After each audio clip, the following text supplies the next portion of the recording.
নমস্কার বন্ধুরা, আমি ছন্দা। আজ এই ব্লগটা ব্রেকফাস্ট দিয়ে শুরু করলাম। ব্রেকফাস্টে যে শাশুড়ি মা করেছিল একটু আলুর তরকারি, রুটি আর সাথে একটা ডিম খেয়েছিলাম। তারপরেই 1 কাপ চা খেয়েছিলাম। আর যেহেতু এখন কাজ কিছুই করছি না, তাই একটু দেখছিলাম মা কী করছিল, কী রান্নাবান্না হবে। তো দেখলাম ডাঁটা কেটে ভিজিয়ে রেখেছে, আর ওই ডাঁটারই তরকারি হবে। ভাত তো হয়ে গেছে, একটু মাছ হবে, একটু ডাল হবে। তো মা আজকে একাই টুকটুক করে করছে। সুমনা হেল্প করে, কিন্তু ও আজকে টিউশন পড়তে গেছে। আর আমি সেটাই মাকে বলছিলাম যে আমার কিচেন পুরো এলোমেলো করে রেখেছো। তো মা বলছে আমি কি করে জানবো তোর কোথায় কী জিনিস থাকে, তো সেই জন্যই সব এলোমেলো করে ফেলেছি, আবার পরে গুছোবি। তো সেটা ঠিক কথা। তো যাই হোক, ঘরে চলে এলাম। কী কাজ করব ভেবে পাচ্ছিলাম না। বসে থাকতেও ভালো লাগে না। আসলে মানুষের মনটাই এরকম, জানো তো। যখন হাজার কাজ থাকে তখন মনে হয় বেশ একটু রেস্ট পেতাম। এখন রেস্ট পাচ্ছি, তবে এইভাবে রেস্ট পাবো তো আশা করিনি। রেস্ট কীরকম হয়, অনেক কাজের পর যখন একটু বসা হয় তার একটা আনন্দ হয়, বা অনেক দিন পর কোথাও একটু বেরোতে পারলে সে তার একটু আনন্দ হয়। আর এটা একটা অসুস্থতার মধ্যে দিন কাটছে, আরও যেন বিরক্ত লাগছে। তো ভাবলাম ঘরটা তাহলে একটু পরিষ্কার করি। সব বিছানা যেটাই আমি শুচ্ছি নিচে, ওই একটা মাদুর পেতে, একটু চাদর পেতে সেগুলো একটু রোদে দিলাম। ঘরটা ঝাঁট দিলাম, মুছে নিলাম, নিয়ে সেগুলোকেই আবার ঝেড়ে ঝুড়ে ঠিকঠাক করে এবার পেতে নেব আর কি। তো আগে ঝাড়ু দিয়ে নিয়েছি, সেটা তোমাদের সাথে শেয়ার করা হলো না, মাথা থেকে বেরিয়ে গেছে। তো যাই হোক, ঝাড়ু দিয়ে ভাবলাম একটু মুছে নিই আমার ঘরটুকু অন্তত, আমার ঘর, বারান্দাটা, সিঁড়িটা। তো মা বারণ করছিল যে এখন কিছু করতে হবে না, কারণ এখন শরীরটায় ওই যে এগুলো বেরিয়েছে, বাবলগুলো, ওগুলো তো এখনও কাঁচা, আর যেগুলো শুকিয়েছে সেগুলো মাপড়ে উঠছে, তো চতুর্দিকে পড়তে পারে। আর এইভাবে ঘর অগোছালো থাকলেও আর আরও যেন শরীর অসুস্থ অসুস্থ ফিল হয়। ভালো লাগে না দেখতে, ঘরটাকেও দেখতে ভালো লাগে না, নিজেকেও দেখতে ভালো লাগে না।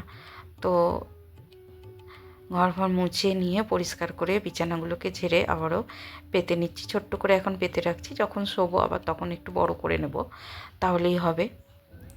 তো গোছানো থাকলে, পরিষ্কার থাকলে ভালোও লাগে। আর যেহেতু বাড়িতে আমার একটা ছোট ছেলে আছে, তাই জন্যই আর কি ও টেনশান হয়। যতটা আর কি সাবধানে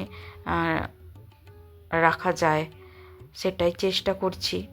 তো নিজের শরীর অসুস্থ, পেরে উঠছি না, একটু একটু কাজ করছি, একটু একটু জল খাচ্ছি, হাঁপিয়েও যাচ্ছি, মানে এইটুকুতেই এখন হাঁপিয়ে যাচ্ছি। জানি না কবে আবার নিজের ছন্দে, নিজের আর কি শক্তি নিয়ে সব কাজ করতে পারবো। তো যাই হোক, একটা গামছার একটা গেঞ্জি ছেঁড়া ভিজিয়েছিলাম, যেটা আমি ব্যবহার করছি। তো সেটা একটু সার্ফ দিয়ে ভিজিয়ে একটু কেচে ধুবে নিলাম। কেচে নিলে কী হবে, এটাও পরিষ্কার থাকবে। তারপর ভাবলাম দরজাগুলো একটুখানি সার্ফের জল দিয়ে একটা কাপড় দিয়ে ভিজিয়ে নিয়ে ভালো করে মুছে নিচ্ছিলাম, যেহেতু কলিংটা ছিল না। তো এই দরজাটা আর বাইরের বারান্দার যে দরজাটা, দুটো দরজা মুছে নিলাম। তারপরে একটু একটু করে করতে করতে যা হয়, ভাবলাম তাহলে খাটের এক সাইডের একটু ওটাও পরিষ্কার করে নিই, চেয়ার দুটো করে নিই, টেবিলটা করে নিই, করে অল্পর উপর দিয়েই যেটুকু আমার এখন এনার্জি কাজ করছিল সেটুকু এনার্জি দিয়েই দুটো চেয়ার একটু পরিষ্কার করে নিলাম, টেবিলটা করলাম, দরজা দুটো তো করলামই দেখতে পেলে। আর সব শেষে করলাম খাটের এক সাইডটা, ওটা তো একদম অনেক দিন হয়ে গেল করা হয়নি।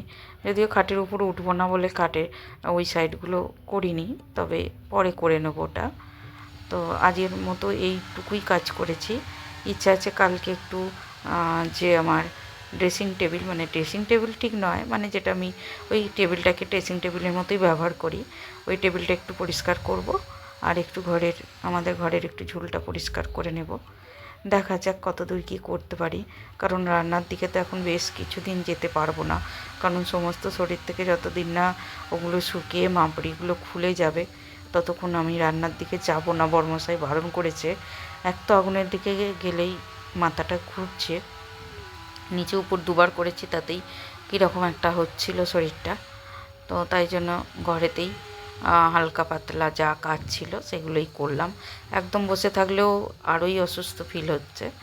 আর এ দেখো ওদিকে সুইচ বোর্ডটাও একটু প্রথমে একটু হালকা জল কাপড় দিয়ে রাফ করে তারপরে শুকনো কাপড় দিয়ে ঘষে ঘষে মুছে নিচ্ছি।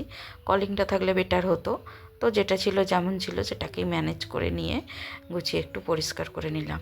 আর জানো তো, যেই পরিষ্কার করলাম অনেকটা নিজেকেও যেন সুস্থ লাগছে, রিল্যাক্স লাগছে, যে মনে হলো না কিছু একটা করেছি। তো তারপর যাই হোক বাথরুম ধুয়েছি, বাথরুমটা অল্প করে ধুয়ে ফ্রেশ হয়ে একদম স্নান করেছি। তো শাশুড়িমাকে বললাম আজকে শ্যাম্পু করবো, বারণ করছিল, তো আমি থাকতে পারলাম না। প্রায় 8-9 দিন হয়ে গেছে। দেখতেই পাচ্ছ পিঠের অবস্থা এইভাবে, মানে সামনেরটা তো আমাদের দেখাতে পারলাম না, পিঠে হয়ে রয়েছে, হাতে, মানে পুরো বডিতে। মুখ মুখেরটা অল্প একটু শুকিয়েছে, কারণ মুখেরটা প্রথমে হয়েছিল। তো তারপরে স্নান টান করে মা বললো একটু ফল খাবি, তো আমি বললাম হ্যাঁ। তো বেশ ফ্রেশ আঙুর ছিল, এক বাটি ফল নিয়ে বসে বসে খাচ্ছিলাম। আর হাতের আঙুলের মধ্যেও একটা হয়ে আছে, যেমন ফোসকা পড়লে হয় সেরকম আর কি। তো যাই হোক বন্ধুরা, কিছু করার নেই, কারণ পরিস্থিতি তো কারোর হাতে থাকে না। আমরা ভাবি এক আর হয় আর এক, তো সেই হিসাবে সব কিছুকে মেনে নিয়ে এগিয়েই চলতে হবে। আর এখানে দেখো লাঞ্চ রেডি।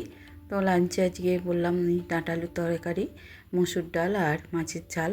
তো ডালটার মধ্যে একটুখানি কাঁচা টমেটো দেওয়া হয়েছে। তো শাশুড়িমাকে বললাম, কাঁচা টমেটোটা পড়েছিল অনেকটাই, টমেটো আমার মাম্মি শাশুড়ি আর কি দিয়ে গিয়েছিলেন, তো সেটা পড়েছিল, রান্না তো হয়নি। আর মা এখন হাবিজাবি কিছু রান্না তেমন করতে পারে না, আর সেই জন্য আমি বললাম একটু ডালে দিয়ে দিন। তো কাঁচা টমেটো দিয়ে ডাল খেতে কিন্তু ভালোই লাগে। তো চলো লাঞ্চটা করে ফেলি। তো লাঞ্চ করে টক দই খেয়ে নিলাম। আর টক দইটা এখন এত ভালো লাগছে কি বলবো।